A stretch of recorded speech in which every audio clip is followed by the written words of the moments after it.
King Charles's so-called olive branch to Harry and Meghan is starting to look like an insult now. So all Harry and Meghan want to do is show their two children, Archie and Lilibet, the UK. One, it's Harry's birth country. He was born in the UK. And two, Diana's memorial and her grave. That's Harry's mother's grave. And he wants to show his two children her resting place on the Althorpe estate. And Harry wants to just show his children all the places that are so sentimental to him and Meghan. And the Sussex family want to visit Britain, but at the moment they are being made to feel very, very unwelcome by King Charles. Prince Harry is not asking for luxury treatment. He is asking for a serious current assessment of the threats against him, his wife and their children. And this is where Charles's so-called olive branch starts to look like an insult. Offering Harry a royal residence without proper security is not protection, it is PR. And this allows Charles to look like the generous father while avoiding the actual responsibility of keeping his son, his daughter-in-law, and his two grandchildren safe. And a palace room means very little if the people inside it are not actually properly protected. So the contrast is hard to ignore. I mean, Charles has reportedly funded private support for his disgraced brother Andrew, yet Harry is still fighting for basic security arrangements for his own family. And the 28 days notice excuse is a smokescreen. Harry has already explained the problem.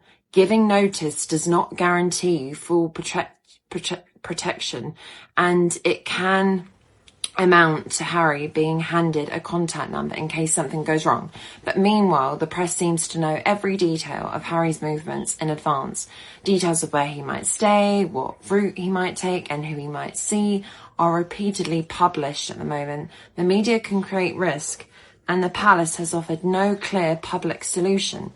And remember, other countries have managed to protect Harry and Meghan during major events. Germany, the Netherlands, Canada and Australia have all hosted them without turning basic security into a national drama. I mean, Meghan's Paris appearance and Harry's Ukraine visit both showed that high-profile movements can be handled quietly when the planning is disciplined.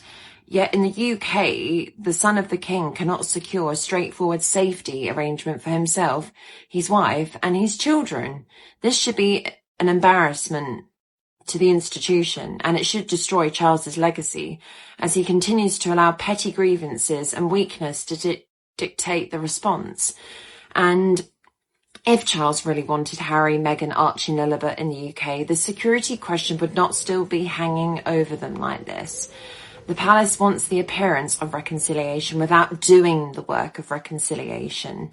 So Charles's devoted PR assistants, who want the public to believe that Charles is a loving grandfather, while his actions suggest something much colder. And this is painfully reminiscent of the treatment he dished out onto Princess Diana when they were married, when they were divorced, separated. I mean, Harry should not have to beg for his father to be safe in his own country. I mean, it's hard to believe Charles, a king who has no influence at all when the issue involves his own son, his daughter-in-law, and his two grandchildren. The fact that this is still being fought through leaks, headlines, and bureaucratic games says everything. And it just shows you that Charles doesn't think highly enough of Harry and Meghan. He doesn't care enough to help, because if he did care, he would help them. He would definitely allow the security, the protection, everything. And Harry said that once, all I wanted was my father to step aside and let the experts do it. But obviously something's happened why he hasn't won the security. Someone's pulled some strings, someone said something. God knows what they've done. They might have threatened them, saying that if you give them security all the time, this will finish the monarchy, because Harry and Meghan are going to make all the other rules look boring and irrelevant. And it's almost like if you let them come back to the UK all the time, a full taxpayer-funded security, then William and Kate will be made irrelevant. No one will want to talk about them. Everyone will always want to talk about Harry and Meghan.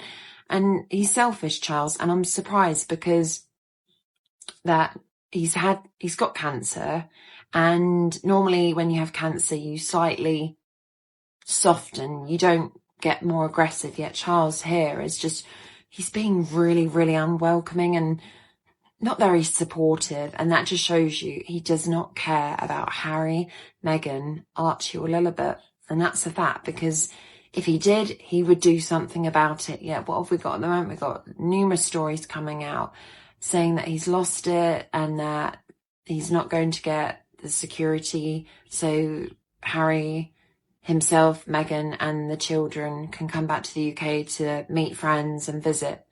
But it's an insult, because there's everyone saying, oh, lovely, well done, Charles. He's being the bigger person. He's actually supporting Harry and Meghan, whilst all the others are being distant and aggressive. But he's just as bad as the rest of them. He's as bad as Camilla, Kate, William, Sophie, Edward, Zara, Mike, Tyndall. They're all the same. They're all bent, corrupt, selfish people. And I'm afraid to say Charles does not give a hoot about the Sussex family. Hence why he's lost his security.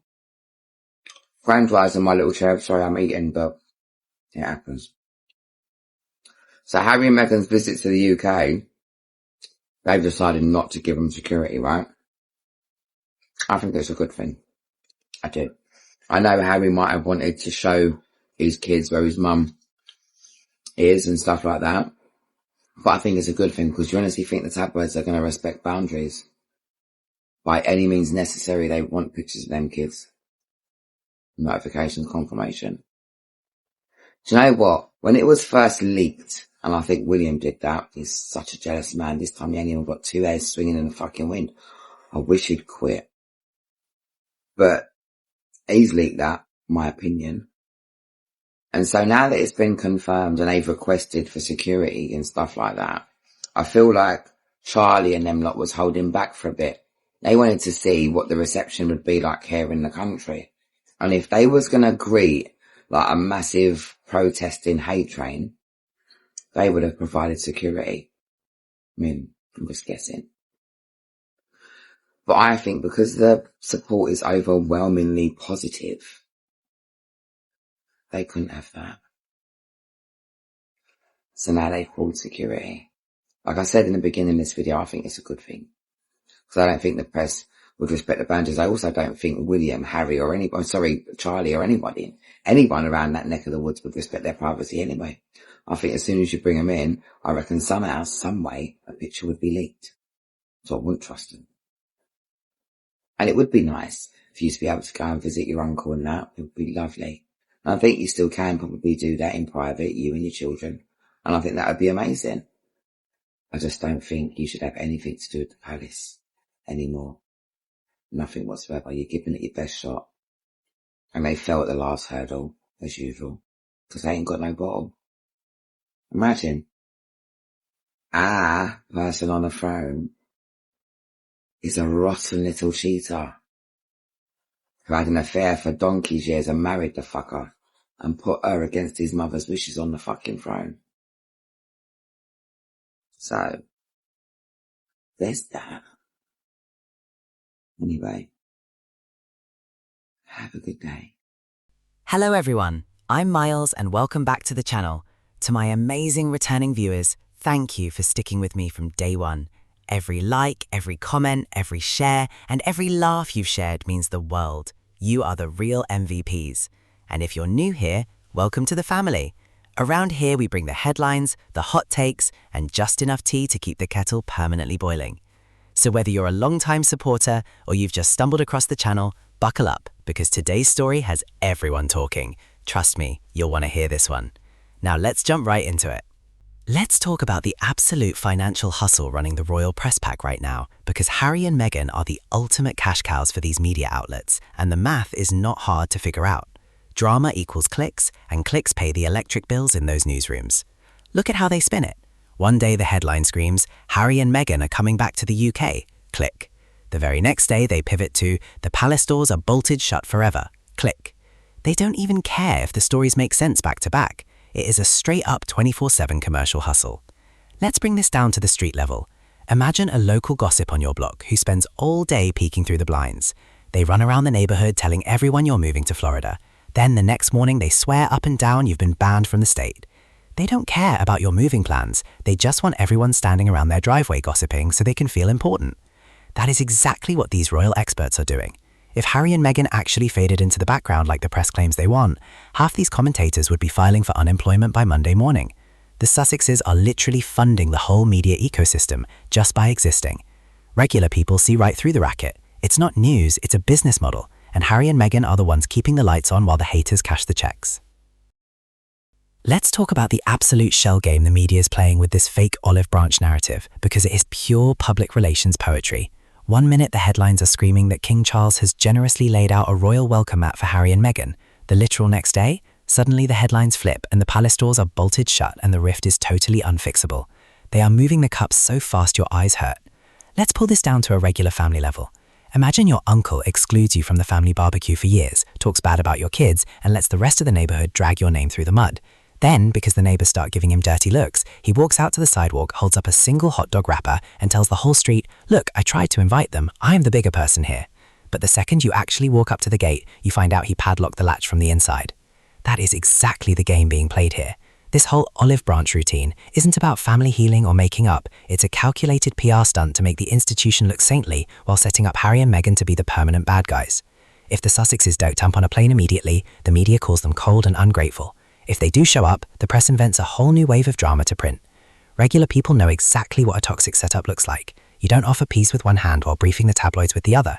Harry and Meghan are just trying to live their lives, do their work, and protect their peace, while the palace machinery keeps running the same tired script to save face. It's a total illusion, and honestly, the audience is tired of watching the fake magic trick. Let's talk about the real puppet master hiding in the palace wings, because if you follow the trail of all these ruined peace talks, every single road leads straight back to Prince William pulling the strings. The media loves to paint him as the noble, hurt big brother, but let's look at the actual street-level reality. The man is absolutely terrified of a real reconciliation. He cannot handle it. Think about it like this. Imagine you are the star player on a local sports team. You have the official captain's armband, you get the biggest spotlight, and you're supposed to be the face of the franchise. But every single time your former teammate, the guy who left the league to do his own thing, walks into the building, the entire stadium goes wild for him instead. The crowd ignores you, they chant his name, and they completely forget you're even standing on the court. That is William's ultimate nightmare. He knows that the moment he has to stand side by side with Harry and Meghan, the comparison is going to be absolutely brutal. The Sussexes have that raw, authentic, unscripted popularity that royal public relations can't buy. They go to Australia or anywhere else on the map, and people line the blocks just to get a glimpse of real human connection.